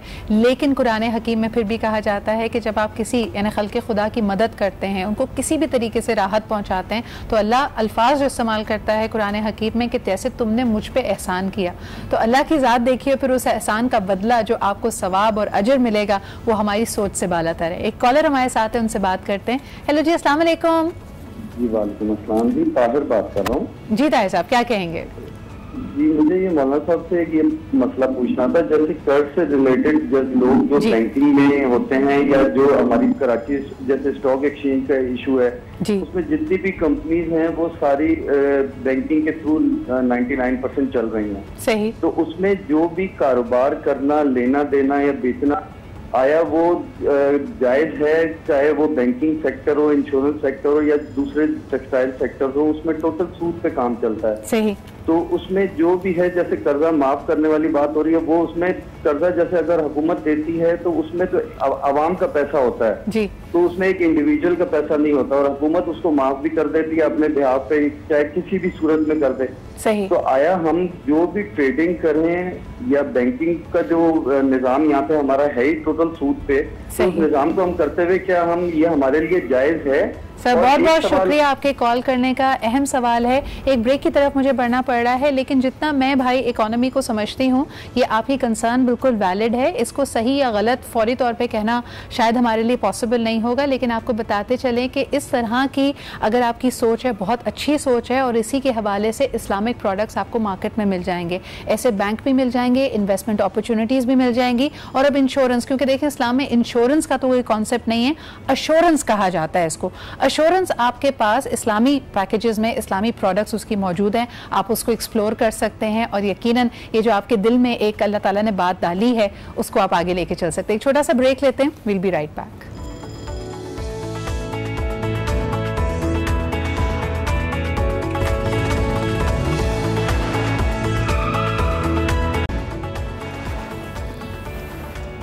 Welcome back. अभी तक की हमारी गुफ्तगू में दीनी रहनुमाई कर्ज के हवाले से क्या है, लेने वाले के लिए भी और देने वाले के लिए भी, यानी लेने वाले को पाबंदी करनी चाहिए, जो वो ज़बान दे, जो उसका अपना कौल है कि जी इस दिन मैंने कर्जा वापस कर देना है, उसकी पासदारी करे, और दूसरी तरफ जो देने वाला है वो भी अपने लहजे में, अपने रवैये में नरमी रखे कि तकाजा को इस तरह ना करे कि उसके अगले बंदे की दिल आज़ारी हो। कई दफ़ा लोग ये समझते हैं कि कर्ज जिसने मुझसे लिया है मुझे शायद बेवकूफ़ बना रहा है और उसकी मुश्किलात को समझने से कासिर होते हैं। इस हवाले से हमारे दोनों गेस्ट ने हमारी रहनुमाई की। अब ज़रा थोड़ा सा इसका माशरती पहलू भी लेके आते हैं। हम प्रोग्राम की शुरुआत ही हमने इस बात से की थी कि अगर कर्ज आसाइशों के लिए लिया जाए, और वो भी ऐसी गैर ज़रूरी आसाइशें कि जी ख़ानदान में शादी होने वाली है, अच्छा नहीं लगता, हमें भी महंगा तोहफ़ा देना है, अब हम पुराने कपड़े पहन के तो इस शादी को अटेंड नहीं करेंगे। फिर घरेलू मामलात में इसी नाचाकी पे यानी बहुत सारे झगड़े होते हैं कि जी मैंने बड़े स्कूल में बच्चे का दाखिला कराना है, मुझे नहीं पता, कहीं डाका डालो, कर्ज लो, ये पैसे लेके आओ। ये तकाजा बीवियां करती हैं। ये किस हद तक सही है और इसकी वजह से घरेलू सुकून पे क्या असर पड़ रहा है? मिसेस शाह, आप क्या कहेंगी जब खातून ख्वाब सजाती है कि जी मेरा घर आइडियली ऐसा दिखना चाहिए, मेरे बच्चे स्कूल में जाएं, मेरा पहनावा ऐसा होना चाहिए, इन चीज़ों के लिए जोर देना, क्योंकि at the end of the day नान नफ़के की जिम्मेदारी खाविंद की है, तब क्या करना चाहिए? ये जायज़ है? इस पर थोड़ी आप रहनुमाई कीजिए। देखिए, नान नफ़के की जिम्मेदारी खावन पर है, मगर उसका साथ देने की जिम्मेदारी भी खातून पर है। दोनों चीज़ें हैं। पहली चीज़ होती है नसीब की, आपके नसीब में जितनी खुशियाँ हैं वो अल्लाह की तरफ से आपको मिलनी है। आप जब अपनी रूटीन को महदूद रखते हैं तो आपकी मुश्किलात में बहुत ज़्यादा कमी रहती है। तो अपनी ख्वाहिशात को बढ़ा लेते हैं, मुश्किलात आती ही वही है जहाँ पे हमारी ख्वाहिशात बढ़ना शुरू हो जाती है। शादी में एक्स्ट्रा खर्चे हैं, बड़े स्कूल में आपने जिस तरह से कहा कि बड़े स्कूल में एडमिशन की ज़रूरत होती है या घर में डेकोरेशन की ज़रूरत होती है, हम अपनी ख्वाहिशात को जब बढ़ाते हैं, उनके लिए तो इस्लाम भी हमें मना करता है कि हम इन मामलात के लिए कर्ज ना लें, और जितना हो सकता है उतना हम बचें। और अगर हम कर्ज लेते हैं तो उस नीयत से लें कि हम इतने वक्त में खुलूस नीयत से और बहुत ईमानदारी के साथ इसको वापस करने की अहलियत रखते हैं। इंशाल्लाह कोशिश भी करें, अल्लाह से दुआ भी करें। इस मुतालिक परवरदिगार आलम ने कुरान करीम में भी, हदीस नबविया में भी बहुत सारी ऐसी चीज़ें हैं जो कर्ज से खुलासी चाहता है, कर्ज को अदा करना चाहता है, उसकी बहुत सारी रहनुमाई फरमाई है। जिस तरह से कंपनी मशीनरी बनाती है तो उसकी मैनुअल बुक बना देती है, इसी तरह इंसान की मैनुअल बुक बनाई गई है कि वो अपनी हर किस्म की मुश्किलात, अपने हर किस्म की पेशरफ्त के लिए कुरान करीम से रुजू कर सकता है। जिस तरह से कर्ज से खुलासी के लिए सूरह वाक़िया का इस्तेमाल किया जाता है, अल्लाह के नबी ने हमें हिदायत फरमाई है कि जो कर्ज से जल्द खुलासी चाहता है उसको चाहिए बाद अज़ मग़रिब सूरह वाक़िया रोज़ाना पढ़ा। बेशक, और ये आपके लिए भी एक बड़ा ज़बरदस्त नुस्खा भी है। वो लोग जो खुलूस दिल से कर्ज से निजात चाहते हैं, सूरह वाक़िया का एहतमाम कीजिए। मगरिब के बाद अगर आप इसको पढ़ते हैं तो इंशाअल्लाह ताला अल्लाह मियां आपकी मदद करेगा और आप इस कर्ज से निजात पा पाएंगे। लेकिन और लाइटर नोट नूर भाई, नान नफ़क़े की जिम्मेदारी खाविंद पर है। कई ख़वातीन इस बात पर बड़ा गिला करती हैं कि ये सूखा नान ही क्यों हमें मिलता है, ये क्यों नहीं अपनी गुंजाइश को बढ़ाने की कोशिश करते, नान के साथ ज़रा कोरमा भी हो और चीज़ें भी हों तो क्या बुराई है। हज़रत मज़ाक, मेरी बहन नाराज़ नहीं होना। मैं नान नफ़क़े की जिम्मेदारी जो है वो मर्द की है और तंग करने की जिम्मेदारी वो बीवी की है। तो दोनों मिलके काम करते हैं। और तंगी में क्या करे, चले तंग तो कर रही है वो, तंगी में क्या करे जब सबसे ज़्यादा झगड़े होते हैं। देखिए एक बात ये है कि अगर कोई शख्स अपने हक़ को समझ लेगा ना तो फिर वो मामला नहीं करेगा। एक मसला ये होता है, हमारे यहाँ हर कोई हक़ लेने का दावेदार तो है, हक़ देने का दावेदार नहीं है। सही। झगड़ा जो होता है ना वो हक़ लेने पर होता है। अगर हम हक़ देने वाले आ जाएंगे तो अल्लाह सुब्हानहू व तआला दोनों के दिलों में रहम डाल देगा। मामला जिस वक्त जो घर बिगड़ रहा है वो दिलों में रहम नहीं। कुरान मजीद फुरक़ान हमीद ने एक मर्द की क्या ज़िम्मेदारी है, एक औरत की क्या ज़िम्मेदारी है, वो सूरह बकरा के अंदर, सूरह निसा के अंदर, सूरह नूर के अंदर वाज़ेह बयान कर दी। अगर हम इन चीज़ों को पढ़ेंगे तो फिर घर के अंदर झगड़े ख़त्म होते चलेंगे। एक मामला और भी है, इस जहन में रखिएगा कि जो आजकल की जो आसाइशें औरतें वो असल में बिलखुसूस हमारे जो पड़ोसी मुल्क के उसके कल्चर को देख रहे होते हैं, वेस्टर्न वर्ल्ड के कल्चर को देख रहे होते हैं। वो 1,000 गज के बंगले देख रहे होते हैं, 500 करोड़, अब तो 5 करोड़ की बात ही नहीं, 500 करोड़ के जो ज्वेलरी लेके आ रही होती हैं ख़वातीन, उनके जहन में अज्यूम कर रही होती हैं। ये तमाम चीज़ें जो हैं वो वहाँ से वो जो कल्चर लेके जो आ रही होती हैं अब वो घर पे अप्लाई करना चाहते हैं। एक शख्स जिसकी तनख्वाह 50,000 रुपये है वो 5 लाख का जेवर कैसे दिला सकता है? ये तो औरत को भी कुछ सोचना चाहिए। जो आप नोट कर रहे हैं माशरे में वो कब आती है? जैसे अक्सर देखें ना, हम अगर अरेंज मैरिज है तो एक खातून को पता होगा कि उनका क्या रहन सहन है और अगले जिनसे रिश्ता जुड़ रहा है उनका क्या रहन सहन है। मोहब्बत की शादी होती है तो उस वक्त तो बहुत ज़्यादा अंडरस्टैंडिंग होती है, उस वक्त सारी कुर्बानियाँ देने का जज्बा भी होता है। फिर क्या होता है कि 1 साल के बाद वही जहाँ इतनी मोहब्बत थी वो मोहब्बत के गहवारे के बजाय तकाजे और लड़ाई और झगड़े शुरू हो जाते हैं। देखिए इसमें झूठ का आंसर बहुत ज़्यादा शामिल होता है। मोहब्बत की शादियों में दोनों तरफ से झूठ बोला जा रहा था ताकि इस रिश्ते को मजबूत किया जाए। और याद रखिएगा कुरान मजीद फुरक़ान हमीद में फरमाया कि जो झूठ बोलता है उस पर अल्लाह की लानत है।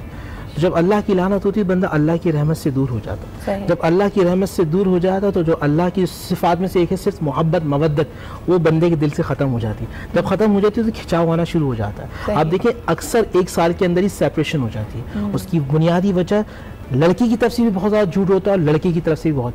वो रिश्ता जो झूठ पर हो वो कभी कायम नहीं होता, वो रिश्ता जो सच पर हो वो हमेशा कायम रहता है। फैमिली प्रेशर्स के बारे में आप लोग क्या कहेंगे? यानी ये दीनी नहीं, ये तो माशरती एक स्कैंडल निकलता है कि कई दफ़ा कर्ज हम खुद नहीं लेना चाहते लेकिन हमारे रिश्ते हमें मजबूर करते हैं। यानी वालिदैन कहते हैं नहीं भाई तुम्हारी बहन की शादी है, इतना तो करना पड़ेगा, अब चाहे तुम कर्ज लो, अपनी कंपनी से कर्ज लो, इतने साल से तुम यहाँ मुलाजमत कर रहे हो, क्यों नहीं वो तुम्हें कर्ज देते। यानी ये बातें हम आम सुनते हैं अपने माशरे में। मिसेस शाह क्या कहेंगी आप? फैमिली की तरफ से प्रेशर होता है या रिश्तेदारों की तरफ से प्रेशर होता है, उसमें पहली चीज़ होती है कि हमारी आपस में आजकल के माशरे में अंडरस्टैंडिंग की कमी बहुत कम है। ना वालिदैन की औलाद से है, ना बहू की सास से है, ना बहन के भाई से। हम आपस में रुझानात बहुत कम रखते हैं और अंडरस्टैंडिंग बहुत कम, तो इसलिए हम अपनी ख्वाहिशात तो दूसरों पर थोप देते हैं, अपनी मर्जी तो बता देते हैं, उसके हाल अहवाल से आगाह नहीं रहते कि इसमें इसकी अदायगी में कितनी मुश्किलात होंगी या ये अमल इसके लिए कितना मुश्किल या कितना आसान होगा। यहाँ कई नाता जोड़ों की कहानी है कि आपकी जिंदगी की शुरुआत ही कर्जे के बोझ तले हो रही है, क्योंकि वो शादी जो कि आप दीनी और शरई तौर पे तो देखिए सादगी से शादी का हुक्म है, लेकिन आपने उसका ताम झाम मायूं मेहंदी वलीमे उसके लिए इतना कर्ज ले लिया कि अब शादी के 1 महीने बाद बल्कि 1 साल के बाद तक भी आप कटौती बाहर डिनर नहीं कर सकते। हमारे पास आते हैं दरअसल में आते हैं कि मुझसे औरतें आई कि जी मुझे अपने शौहर से तलाक चाहिए। अच्छा भाई क्यों चाहिए? वो इसलिए चाहिए कि वो 1 साल हो गया शादी को, वो कह रहा अभी तक कर्ज है।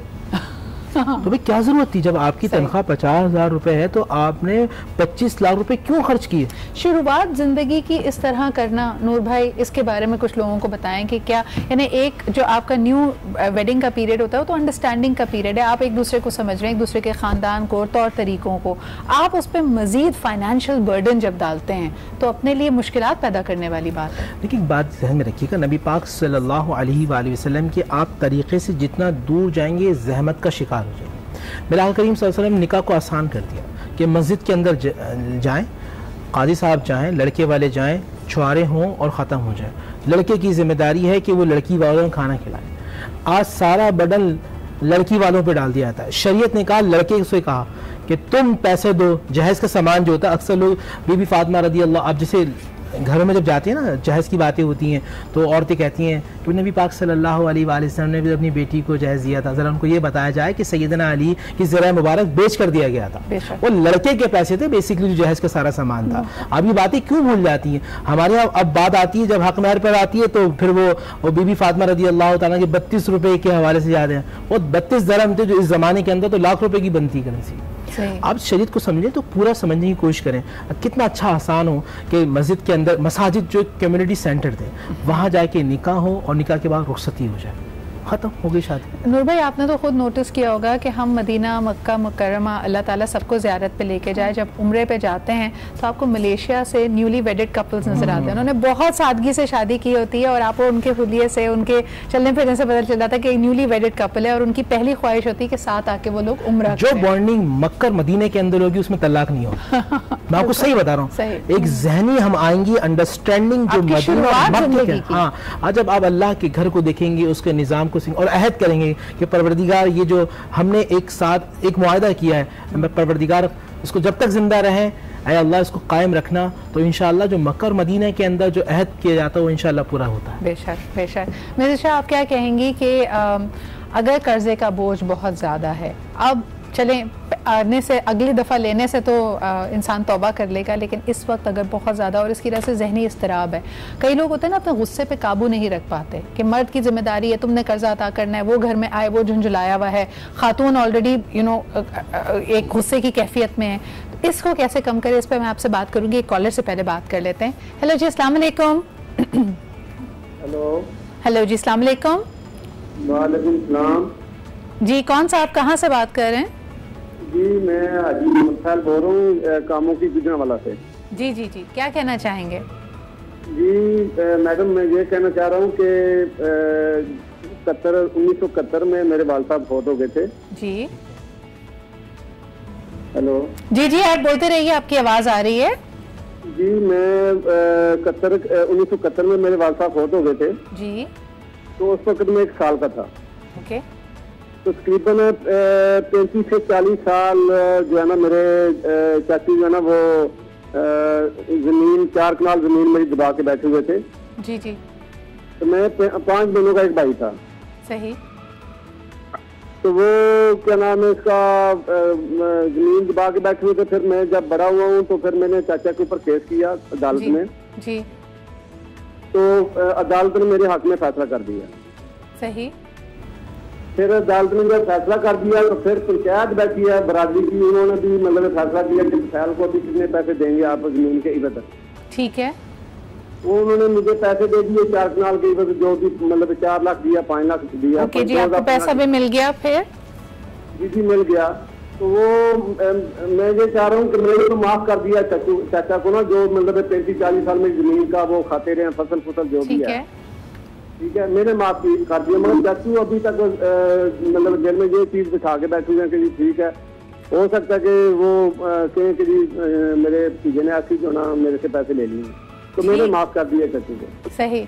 तो ये आपके दिल में ख्याल आता है कि बुजुर्ग होने की नीयत से क्या उनके जहन में कोई आपके हवाले से खदशा है या नहीं? बहुत बहुत शुक्रिया भाई कॉल करने का। इसके बारे में मैं अपने दोनों पैनलिस्ट से भी पूछूंगी। इस वक्त मुझे एक छोटे से ब्रेक की तरफ बढ़ना पड़ रहा है। We'll be right back and we'll speak about this. बहुत शुक्रिया।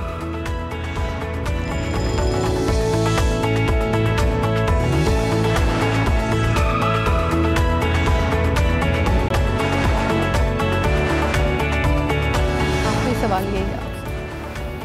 वेलकम बैक जी। Last few minutes of the show, आखिरी सवाल यही बड़ा अहम सवाल कि अभी तक हमने बात की कि कर्ज लेने वाले को कोशिश करनी चाहिए कि कर्ज टाइम पे दे, कर्ज देने वाले को थोड़ी मोहब्बत, थोड़ी मोहलत और नरमी से बर्ताव करना चाहिए। लेकिन अगर कर्ज देने वाले की अपनी ज़रूरत बहुत प्रेसिंग हो जाए और उसके घर वाले भी उस पर प्रेशराइज कर रहे हो कि भाई ये अपनी जो फराखी है और अपनी जेनरोसिटी और अपनी काइंडनेस है वो कहीं और लेके जाएं, अभी तो हमारे घर में भी बड़ी मुश्किल आई हुई है, आप जाएँ और तकाजा करें और अपने पैसे लेके आएँ, तब एक अजीब मेरे ख्याल में टेंशन की सिचुएशन क्रिएट होती है। इसमें रहनुमाई लेते हैं हमारे दोनों पैनलिस्ट की। नूर भाई, क्या करे वो शख्स जिसको घर में कहा जा रहा है जो तुमने बांट दिए हैं पैसे फलाही सेंटर बन के, ये वापस लेके आओ, हमें ज़्यादा ज़रूरत है? देखिए अगर वाकई ज़रूरत है तो मुतालबा करना चाहिए, और नहीं है तो फिर घर वालों को समझाना चाहिए। कभी कभी ज़रूरत नहीं होती तो घर वाले खामशा एग्रेसिव हो रहे होते हैं। मर्द को अल्लाह सुब्हानहू व तआला ने अक़ल दी है। अब यहाँ एक लोग बात करते हैं कि औरत नाक़िसुल अक़ल है, और फिर लोग कह रहे होते हैं कि वो तो डॉक्टर भी है, इंजीनियर भी, ये भी है। नबी साहब की हदीस है, हाँ हमारे उस्ताद ने बड़ी प्यारी बात की थी। उन्होंने फरमाया, नबी साहब ने फरमाया नाक़िसुल अक़ल, उसका मामला ये है, उसका माना ये वो जज्बात में जल्दी गालिब आ जाती है, तो मुश्किल हो जाती है, तो चाहे वो नरमी हो चाहे वो गुस्सा हो। मर्द को क्या गया। अब हमारे साथ कहते हैं कि भाई आपको तो अल्लाह ने अकल दी है ना, अगर वो नाक़िसुल अक़ल है, वो ज़्यादा जज्बात में आ रही है, तो आपको तो नहीं आना चाहिए, क्योंकि आपको तो पूरा, आप तो साहिब अकल है ना। तो आप उस मामले में अपनी अकल को रखते हुए शरीयत को सामने और शरीयत की रोशनी में फैसला कीजिए कि आप किसी पे जुल्म तो नहीं कर रहे। ऐसा ना हो कि आप घर वालों के तनाव में आकर सामने वाले फट पड़े और सामने वाला तंग दस्त और आप उस पर सख्ती करें, तो शरीयत को पसंद नहीं है। और अगर आप तंग दस्त पर राहत करते हैं तो अल्लाह सुब्हानहू व तआला आपको अजर व सवाब अता फरमाता है। और हदीस में अल्लाह ताला की रहमतें आपके साथ हो जाती हैं, और जब अल्लाह की रहमत सायन हो जाती है तो बरकत होती है। फिर जब बरकत होती है, आप जानते हैं पैसा और चीज़ है, बरकत और चीज़ है। आजकल लोग पैसा मांगते हैं, पहले के ज़माने में लोग बरकत मांगते थे। जब बरकत होती है थोड़ी चीज़ भी बहुत ज़्यादा हो जाती है। आज लोगों के पास बहुत ज़्यादा है, 5 करोड़ रुपए बैंक के अंदर है, लग्जरी गाड़ी में, बेहतरीन घर के अंदर है, सुकून नहीं है, क्योंकि 5 लाख की शिपमेंट रुकी हुई है, 20 लाख की शिपमेंट, ज़हनी सुकून नहीं है। तो भाई वैसे ये क्यों है? लोग अक्सर समझते हैं कि जिनका हाथ तंग है उनके यहाँ ही पैसों पे लड़ाई हो रही है। इस वक्त एक स्टडी की गई, उन्होंने कहा इस बात से कतई नजर कि आप कितना कमा रहे हैं, आपके पास कितनी रिचेज है, कितना बैंक बैलेंस है, 90% कपल्स पैसे के मामले पे लड़ते हैं। वांट्स आर अनलिमिटेड, वांट्स का मसला, ख्वाहिशात बेइंतहा फैलती जा रही। आज पहले हम हर चीज पे राजी हो जाते, आज जब तक ब्रांडेड मामला ना हम राजी नहीं होते। एक ये भी, हाँ मैं सही बता रहा हूँ, इसकी वजह से बहुत ज्यादा माशरे के अंदर तनाव आ रहा है, फैमिलीज के अंदर तनाव हो रहा है, मियां बीवी जो नाज़ और रिश्ता, इसके अलावा नूर भाई इसमें ये भी ऐड करना चाहिए कि जो हमारे यहाँ माशी इस वक्त टेंशन आई है ना, तो अच्छा भला मिडिल क्लास भी, अगर आप अपने आप को मिडिल क्लास समझते थे, आप पुश डाउन होकर लोअर मिडिल क्लास बने। अगर आप अपर मिडिल क्लास थे, आप नीचे आ गए, तो जो चीज़ें आप पहले अफोर्ड भी कर सकते थे, जैसे मिसाल के तौर पर इसी तनख्वाह में शायद आप हफ्ते में या महीने में 2 दफ़ा बाहर जाके खाना खा लेते थे, और कुछ महंगी चीज़ें या कुछ महंगे कपड़े अफोर्ड कर लेते थे, वो कपड़े और वही चीजें आपकी दस्तरस से बाहर निकल गई हैं। तो जिन चीजों की आपको आदत थी भी, जब उनको छोड़ना पड़ रहा है तो तकलीफ ज्यादा हो रही है। मिसेस शाह, ये आप बेहतर समझ सकती हैं कि नॉर्मल अगर लॉन के जोड़े भी आपको 2-3 ब्रांड्स के पहनने की आदत थी, जो जोड़ा पहले 2000 का आता था आज वो 6000 का हो गया, तो अब आपकी दस्तरस से बाहर निकल गया। अपने आप को दोबारा अपनी सिमटी हुई चादर में लाना कितना मुश्किल है? बहुत मुश्किल होता है, मुश्किल है, तभी लड़ाई होती है। हाँ, मुश्किल तब होता है जब हमें बर्दाश्त करना होता है। खातून का मौकफ नूर भाई यहाँ पे समझना, जो वो कहती है मैंने तुमसे नहीं कहा कि मुझे लुई वुइटन ला दो, मुझे वही खाड़ी का सूट चाहिए, लेकिन अब खाड़ी का सूट डबल प्राइस का हो गया, अब क्या करें? और भी लोन होगी ना। तो फिर अपने आप को जरा संभाल कर लेके चले, यही टारगेट पे खाली की लोन होगी। हाँ। जहाँ बर्दाश्त और जहाँ एहसास की कमी होती है वहीं पे मसाइल पैदा होते हैं। सही। अगर आपकी रेंज ज्यादा थी तो आपने ज्यादा इस्तेमाल किया, आपकी रेंज कम है, वहाँ हम बर्दाश्त इस्तेमाल करेंगे तो इंशाल्लाह वहाँ पे मुश्किलात नहीं होंगी। देखिए ये ट्रिकल डाउन इफेक्ट हो रहा है और इसको गुजारना पड़ेगा, ये सोच के कि चले मुश्किल का वक्त है लेकिन उम्मीद अल्लाह ताला से रखें। आजकल एक ड्रामे का ट्रेलर चल रहा है, उसकी एक लाइन बड़ी अच्छी है, उन्होंने कहा बंदे से इश्क करें लेकिन उम्मीद अल्लाह से रखें। तो ये बड़ा अच्छा है कि आप दुनियावी चीजें आपको पसंद है, बंदगी की चीजें हैं ये जी कि जी मैं पहले अगर टैक्सी में सफर करता था तो मैं रिक्शे में क्यों जाऊँ, रिक्शे में सफर करता तो अब मुझे बस में जाना पड़ रहा है। इंपॉर्टेंट चीज ये है कि आपने जहाँ पहुंचना है वो काम आपके लिए कितना अहम है। एक छोटी सी बात है जी, मियां बीवी बैठ कर बात जरूर करें। हमारे असल में जब होता है ना हाइपर हो जाते हैं, हाँ, एक दूसरे को समझते नहीं है, बहुत बहुत शुक्रिया, चिल्लाने से कुछ नहीं। एब्सोल्युटली, बहुत बहुत शुक्रिया नूर भाई, बहुत बहुत शुक्रिया मिसेस शाह। और जब साथ बैठे मिलकर बात करें तो मुद्दे पे रहें, पुरानी बातें ना करें कि जब मुंह दिखाई पे तुमने मुझे ये नहीं दिया था और मंगनी पे जब आए थे तो ये हुआ था। मुद्दे पे रहेंगे, उस इशू पे बात करेंगे, जरूर हल निकलेगा। इसी के साथ मुझे इजाजत दीजिए, इंशाल्लाह ताला पीर के रोज आपसे फिर मुलाकात होगी। ये वीकेंड हम होंगे जी पेशावर में, so Peshawar I am very excited, looking forward to seeing you all. अपना बहुत ख्याल रखिए, खुदा हाफिज।